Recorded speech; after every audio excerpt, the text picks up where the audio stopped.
Hello, literature lovers. Today, as you can see, I'm discussing The Yellow Wallpaper. It's a short story by American writer Charlotte Gilman. Now, talking about its detail, although it was first published in January 1892 in New England magazine, and it is regarded as an important early work of American feminist literature due to its illustration of the attitudes towards mental and physical health of women in 19th century. Narrated in first person, and the story is a collection of journals entries written by women whose physician husband named John has rented an old mansion for the summer. Foregoing other rooms in the house, the couple moves into the upstairs nursery. As a form of treatment, the unnamed woman is forbidden from working and is encouraged to get all well and get plenty of air so she can recuperate from what he calls a temporary nervous depression, a slight hysterical tendency, a diagnostic common to women during that period. It was quite common.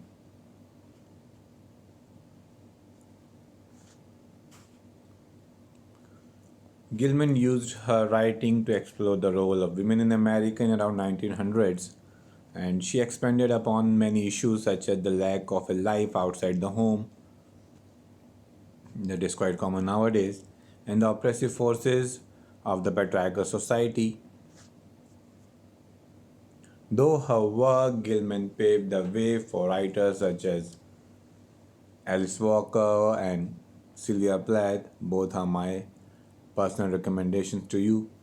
In The Yellow Wallpaper, she portrays the narrator's insanity as a way to protest the professional and societal oppression against women, while under the impression that husbands and male doctors were acting with their best interest in mind.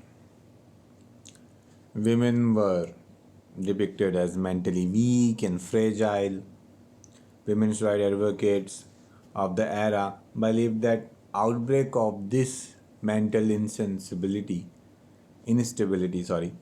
was the manifestation of their setbacks, regarding the roles they were allowed to play in a male-dominated society. So you can understand that it is quite going towards the feminism.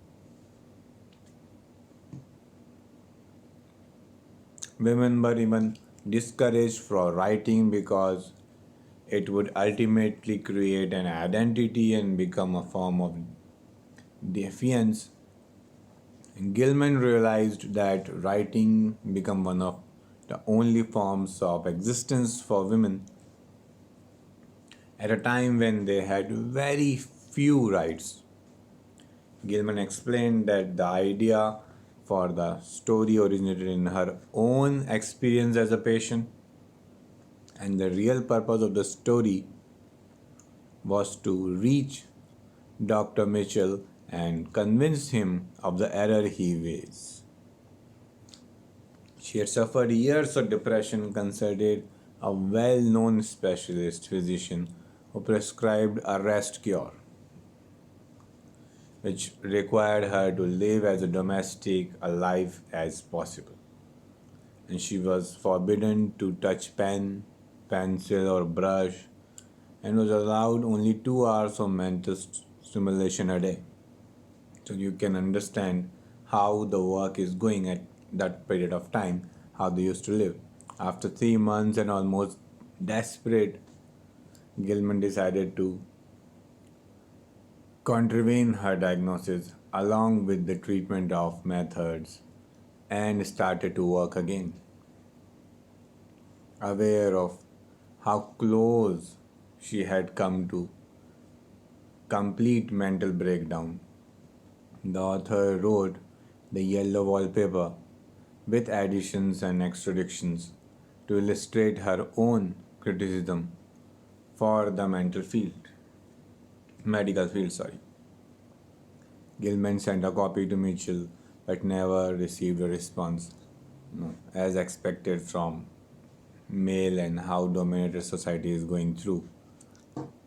You can really talk about the freeness of the bars, how feminism is really, and you can see eventually the wallpaper becomes the center of her life and her only concern.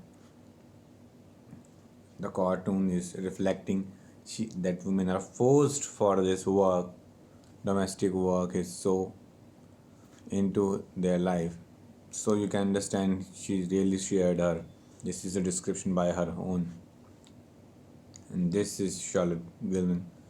So it's difficult for us, although, to understand, and that is the beauty of literature, that you can go into a different zone and then you can only understand the work, and which really take you from now. Insanity is part of it. These are some of the questions that you can understand and go through it. You can pause in between and get a better glimpse of the work.